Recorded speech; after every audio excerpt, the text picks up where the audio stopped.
Hey guys, welcome to an interesting video on Wild Rift. So today we're back with a Nilah supplementary guide, and today I've got a real interesting one for you guys. So previously when I was doing my Nilah updated complete guide where I was playing Nilah in the jungle, I did say that I did want to make a lane Nilah video, and here it is. So this one's a really interesting one. Basically our entire rune setup is just built for us to survive in lane. So we're getting insane amounts of sustain in our runes to basically ensure we don't die in lane and to just make our laning phase as easy as possible. So I'm actually going to start talking about the runes first, which I think is probably the first time I've ever done that, but I'm going to show you guys how this setup is meant for you to survive in lane. So first up, we have our Keystone Fleet Footwork. Now Fleet Footwork essentially does give you a little bit of movement speed, but mainly you get the healing. So in lane and just in any stage of the game, the healing you get from this rune is just really useful in general. You also get the extra 100% bonus attack speed when you proc it, so it does help you get in an extra attack real quickly, and of course just extra movement speed as well, really helpful when you're a melee champion. So Fleet Footwork is just generally an okay rune. Now I still don't think it's the best rune for Nilah. I still think like Conquer is better, but I'm just trying this entire sustained setup, and I do think Fleet Footwork is a decent rune, but definitely not the best. Now next up we go for the Sweet Tooth into Ixtali Seed Jar combo. So how does this work? Basically, with Sweet Tooth, you increase your healing by 20% from the honey fruit, as well as getting 15 gold. So this is going to be very helpful because generally in lane, Nilah is going to get chunked out quite a bit. So this is going to help you sustain up and at the same time just get gold from it. And then with the seed jar, whenever you of course pop a plant, you will be able to collect their seed and then replant the seed. So basically, this allows you to plant the honey fruit again, heal again, and proc seed jar. I'm sorry, not seed jar, proc sweet tooth again. So yeah, it pretty much is just a useful rune, right? So now for the third slot here, you have either Futures Market, Water Walking, or Transcendence. And Nilah doesn't really need any of these. I have tried actually taking Futures Market, but it really wasn't that useful, right? So in the end, kind of the best option you have is Transcendence, just to give you a little bit more ability haste. Now, this does work, of course, on like your Q, and your E, but honestly, you don't really need it. It's just you don't really have a lot of better options here. And finally, for your last rune, you actually have Second Wind, because of course you're a melee champion. So with Second Wind, you are gonna be able to sustain in lane once more. So you have healing, healing. So you have like literally 4 runes, including your keystone, just focused on healing, which is absolutely nuts. And yeah, because of that, you can of course just sustain up in lane. So next up, let's talk about the items. And the items it's a pretty standard build. You will see that there's no collector in this build. There is no shield bow in this build, and basically the reason for that is we're going for Gluttonous Grease first, and then going into BT for the stat stick, and then again IE also kind of a stat stick item. Then of course more reminder, Armor Pen, Grievous Wounds, and we have Navori here. So I found that on Nilah, Collector early, I don't really like it all that much because Nilah is really weak early. Collector Spike is not that huge. Shield Bow is alright into matchups where you really need Shield Bow. But I actually found Navori Quick Blades to be very useful because when you get to this stage in the game and you have Navori, getting your W and your E cooldowns back more quickly is very useful, especially your W, because I generally only counter pick with Nilah into a lot of auto attackers, and just getting that W up more often is just insane. So last time you want to go for a defensive option, so it could be Sterek's Gauge for the shield, it could be like Death's Dance just against heavy physical damage comps, it could be Maw, Spirit Visage even, so a lot of options here. And for the spells, Flash and Exhaust all the time. You're always going to be in exhaust range because you're literally a melee champion, so you have that. So with all that said, now let's talk about the gameplay. Okay, so now let's hop into the gameplay and take a look. So the first thing I want to point out is that Nilah is a very strong counter pick in the game. Now, if you blind pick Nilah, you're going to be in for a world of hurt. Do not ever blind pick Nilah. There's so many insane Nilah counters, like Caitlyn, for example, makes Nilah's life horrible. Even Jinx, is really good against Nilah because she can use her range and farm very easily. So many champions are great against Nilah. However, Nilah counters comps where you have multiple AD auto attackers. So in this particular game, you have Kindred Jungle, you have Varus mid, and you have Ezreal ADC. So obviously Kindred is an auto attack focused champion. Varus and Ezreal do use their spells a lot, but Varus still needs to auto attack to stack up his Blight, and also he is an ADC that auto attacks. He also has Prestige attack, so he definitely has to auto attack. And Ezreal does do a lot of damage from his spells, but he also auto attacks quite a lot, and a lot of his damage does come from auto attacks. So essentially, you have three AD auto attackers. And essentially, Nilah counters auto attackers because her W makes her immune to auto attacks for like a second or two. And I love playing Nilah against these kind of comps, right? If I see 3 auto attackers and I have not yet locked in my champion, I'm picking Nilah, 10 out of 10 times. Sometimes even when I see 2 auto attackers, like let's say I have a Tryndamere jungle and the ADC, I might even consider picking Nilah if like my team comp is good or the enemy team comp is suitable to play Nilah, things like that. But 3 AD auto attackers is Nilah all the time. Here Volibear comes in, flashes in for the stun. We're following up, as is our Karma, and we are eventually able to take down the Soraka and get that kill. However, enemy team has already gotten 3 kills across the board. Like Varus already killed Fizz twice, so yeah, I'm not sure how that one happened.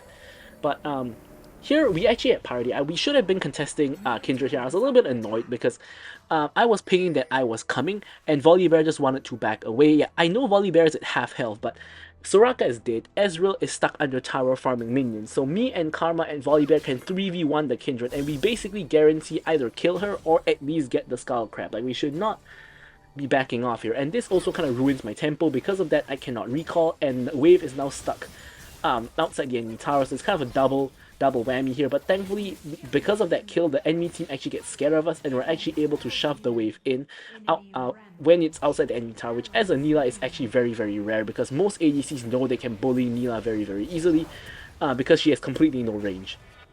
So this, in this case, I think they got scared off by the fact that we got 1 kill, and they actually, allow us to push it in. So we're able to pick up the Gluttonous Greaves as well as a longsword, and we're off to an early lead.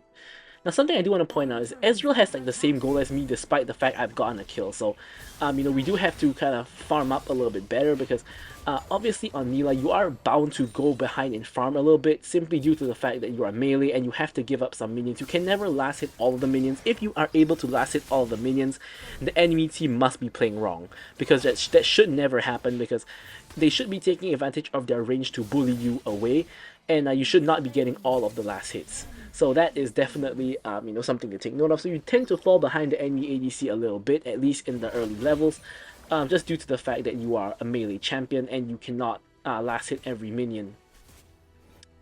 Here, I know Ezreal wants to back, so I'm stopping him from backing because this is really huge because he only has a longsword and I have a longsword plus the Gluttonous Greaves. So by forcing him to not recall, number 1, he doesn't have any, we have a huge item advantage. And number 2, he has no mana, so he can't even really cast spells. So here we're basically forcing him to stay in the lane and not allowing him to back, which is pretty huge. So if he actually fights us, he's going to be so much weaker than us. We have an entire item over him, or like boots is like half an item, so we have like kind of half an item over him. Soraka doesn't care though. She did back and pick up her mana boots. And now our team is on the chase for a 1 HP Kindred. Kindred makes it to the wall, and jumps over. Here now we're trying to deal with the 6-1 Varus. I'm able to ult Varus as well as the Soraka. I get the Varus, I flash over to chase the Kindred, and now we're whacking the Kindred. We kill the Kindred, and now we're coming back over to help our team. Ezreal gets suppressed, Warwick picks up the kill, so overall beautiful. We're 3-0-1 just off of that play. Now I will say it's not every day you get super duper fed in the early game as Nilah, but when it does happen, it's just nuts. Also, just a little bit of a fun backstory. The enemy Kindred has been in my last 2 games, so this is the 3rd game in a row we are with this Kindred. And what I mean by that is, in the first game, the Kindred was on my team, and the Kindred was basically flaming the whole team, literally the whole team, including myself, for pretty much no good reason. So, by the way, guys, it's very important to actually pick up the fruit and, proc it, to proc your runes. If you never pick up the fruit, you're going to kind of waste both of your runes. But yeah, so the Kindred was flaming, our team a ton. So we lost that game. I put her on the avoid list. In the subsequent game, the 2nd game, she was on the enemy team, which is the game before this one, and we beat her. And then in this game, she's on the enemy team again. So I'm not going to spoil how this game went, but safe to say the Kindred did not have a good time all 3 games. So here we are gonna pick up the Bloodthirster, and we now have a really decent lead against the Ezreal. However, if we take a look at the other side of the map, Mbessa is 3-0 and Varus is 6-2. So we definitely have a huge amount of competition when it comes to the enemy team. Ezreal and Soraka may not be doing well, but the rest of their team kind of are. Kindred also not doing that well, but yeah, definitely Varus and Mbessa are going to be a little bit of a problem. So here, the lane was kind of ditched by Ezreal, so here we're actually just forcing down the tower because we can get free plates. Ezreal finally does make it back. Does get a small trade under Karma, but not very meaningful damage considering Karma was able to shield herself. So at this point their tower is incredibly low. Our mid lane tower is really low as well, but Mbessa already secures the first tower, so no real race for that one. Here Soraka's trying to secure the trinket. I'm trying to actually contest her, but I end up taking a little bit too much damage. Thankfully though, we do have second wind to heal up. We also have fleet footwork to heal up. We can see Kindred now in the area, so we definitely don't want to play too aggressively. And we know Kindred is probably, might, not probably, but she might still be hovering in the area, especially because I assume she has a personal vendetta against me, you know, pretty much thinking I'm a bad player in our first game and then losing to me in the second game. So she looks like she really wants to come here, so I'm ready to back off from the tower. Karma is kind of dealing with her solo. Now Karma basically baits her in, and I'm able to basically go in on her. I ult flash forward to kill her, and then we also pick up the kill onto the Soraka. Now I'm going to let my team chase Ezreal while I pick up the fruit and also you know, grab all of these minions. So yeah, the mistake that Kindred made there was that she went in before her team was really ready. Like, she jumped in onto me and Karma before Ezreal and Soraka could really follow up. So we're able to free hit her for a good amount of time before her team could actually help. And by which time she was basically already dead. Now we're getting ganked by Varus and Mbessa, so I'm going to double dash to safety and Karma flashes to safety. The tower is really low and the wave is coming in, so I'm not gonna stick around because I'm willing to give them the tower. I mean, Varus and Soraka, Varus and Mbessa are the two most fed members of the enemy team.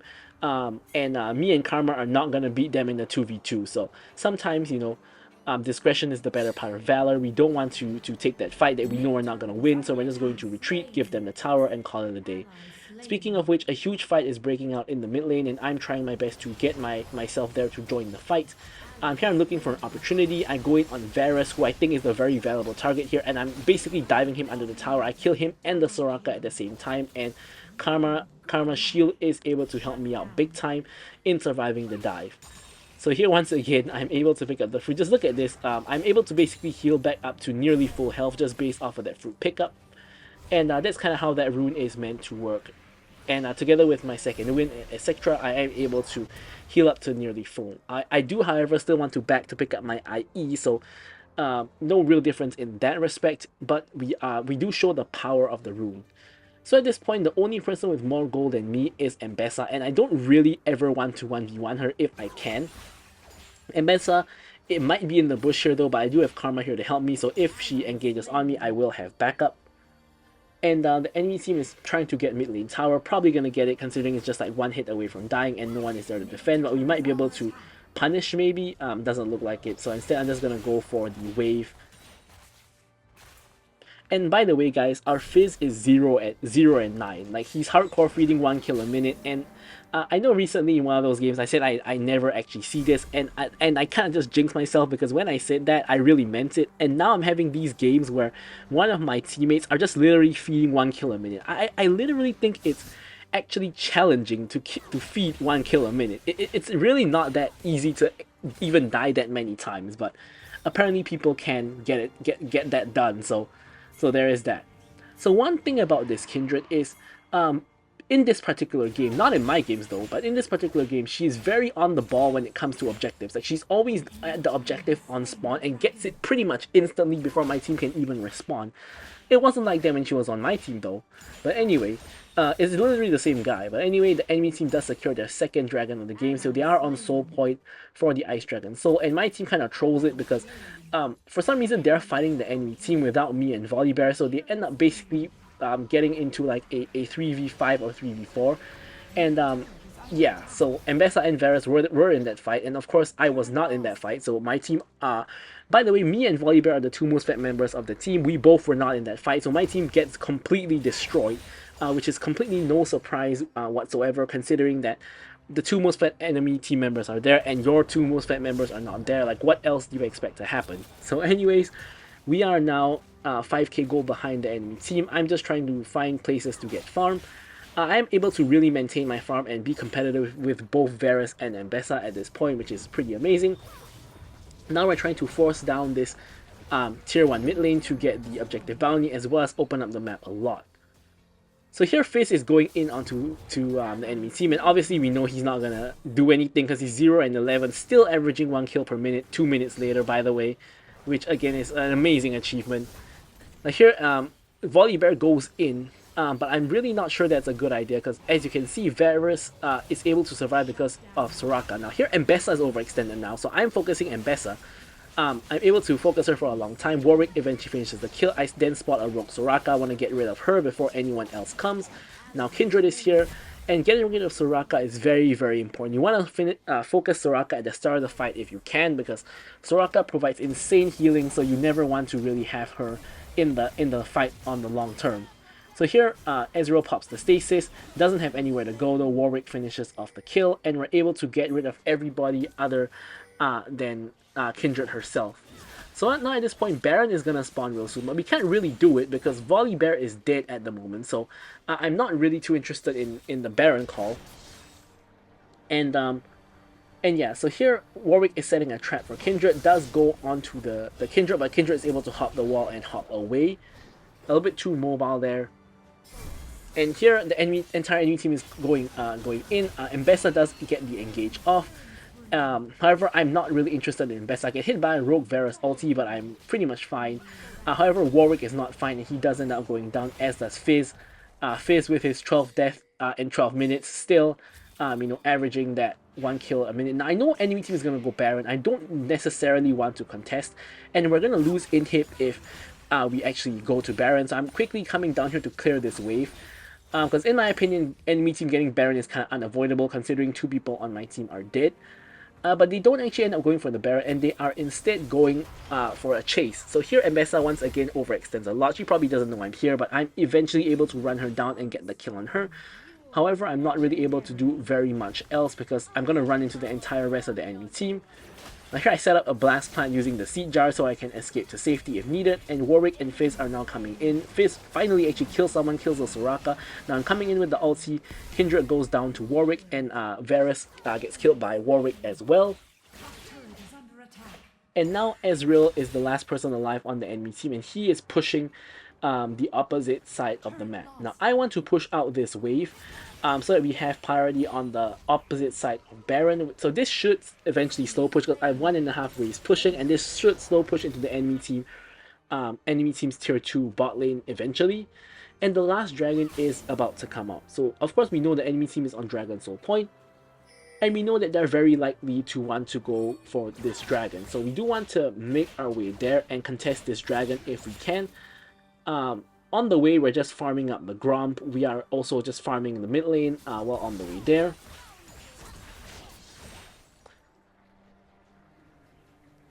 And now we're going to make our way to the dragon. Now we need to be there on time because the Kindred has shown that she's always at the dragon on time. So we don't want to be in a situation where we're not there on time. Now here we're just grabbing the red buff real quick, and then we're going to head over to join our team. Everybody is at the dragon. My entire team is here, and I think the entire enemy team is here as well. So it could be a full-on 5v5. Now here I'm just lifestealing off the dragon a little bit. And Mbessa ults in onto me, but she is alone. Here I was trying to get a huge wombo combo, but I get rooted by Varus, so it doesn't quite happen. We are still able to kill the Varus, though I'm pretty low. I'm going back to the dragon. We do secure the dragon, and we're now chasing in on the enemy team. Now chasing in on Mbessa, we get her, and now Soraka is the next target, and Kindred is now the next target. Flashes away from Volibear, but Volibear is still chasing. I think that's a little bit deep. I don't think we're going to be chasing Kindred all the way into her inhibitor tower, especially not when the tier 2 tower is still alive. But here we are going to back. We pick up the Mole Reminder, and we also are going to start building towards our Navori Quick Blades.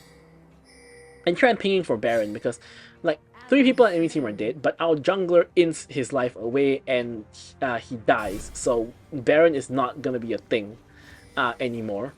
However, the Kindred does end up inting herself, so she dies as well. So I guess Baron might be back on the card. So here I get very greedy. I go for the enemy red buff just to deny.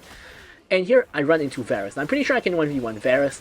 So I pop the W, and now I'm unfortunately no longer in the 1v1. I do get Varus eventually, but everybody else goes on me, and I do end up dying and giving over a 12 kill shutdown over to Mbessa, which is definitely not the play here. So as a result, we are not going to we do end up dying here, and no team really ends up getting the Baron.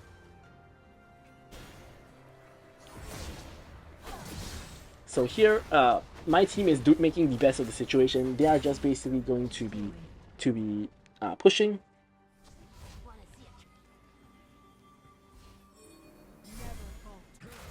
And Volibear is actually randomly starting the Baron, but I am dead at the moment. Although 3 people on the enemy team are dead as well.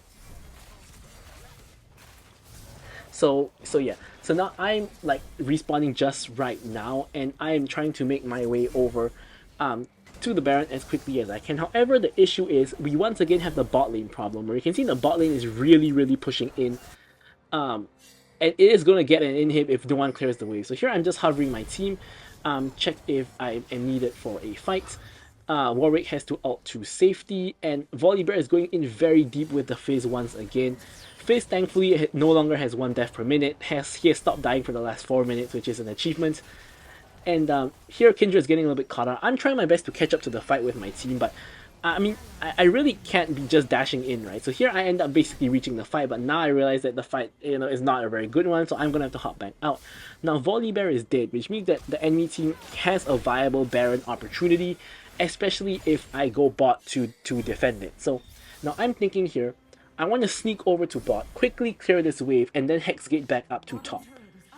Elder Dragon is coming up in 20 seconds as well, and I really don't want to lose an inhib.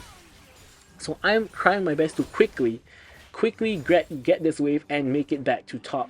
But enemy team already gets Baron. So I'm still making my way there because there might be a potential fight occurring. And it turns out that there kind of is.